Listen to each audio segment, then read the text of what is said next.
Mammootty company നിർമ്മിക്കുന്ന 8ാമത്തെ ചിത്രമായ പദയാത്രയിൽ 3 പതിറ്റാണ്ടിന്റെ ഇടവേളയ്ക്കു ശേഷം അടൂർ ഗോപാലകൃഷ്ണനും മമ്മൂട്ടിയും വീണ്ടും ഒന്നിക്കുന്നു. നായികയായി ഗ്രേസ് ആന്റണിയും കൂടാതെ ഇന്ദ്രൻസും പ്രധാന വേഷത്തിലുണ്ട്. അടൂരും KV മോഹൻകുമാറും ചേർന്നാണ് തിരക്കഥാ സംഭാഷണം ഒരുക്കുന്നത്. 1950കളിലെ കുട്ടനാട്ടിലെ കർഷകരുടെ ജീവിതം പറഞ്ഞ രണ്ടിടങ്ങഴി എന്ന നോവലാണ് അടൂർ സിനിമയാക്കുന്നതെന്നാണ് റിപ്പോർട്ടുകൾ. 1958ൽ ഈ നോവലിനെ ആസ്പദമാക്കി ഒരു സിനിമ ഇറങ്ങിയിരുന്നു.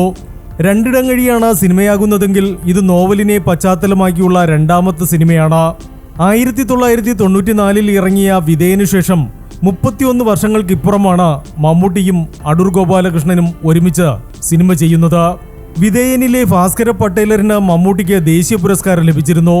അടൂർ ഗോപാലകൃഷ്ണന്റെ മതിലുകളിലെ അഭിനയത്തിനായിരുന്നു മമ്മൂട്ടിക്ക് ആദ്യ ദേശീയ അവാർഡും അടൂർ ഗോപാലകൃഷ്ണന് മികച്ച സംവിധായകനുള്ള അവാർഡ് ലഭിച്ചത്. 2016ൽ ദിലീപിനെ നായകനാക്കി പുറത്തിറങ്ങിയ പിന്നെയുമാണ് അടൂരിന്റെ സംവിധാനത്തിൽ പുറത്തിറങ്ങിയ അവസാനത്തെ സിനിമ. Entertainment desk, movie max.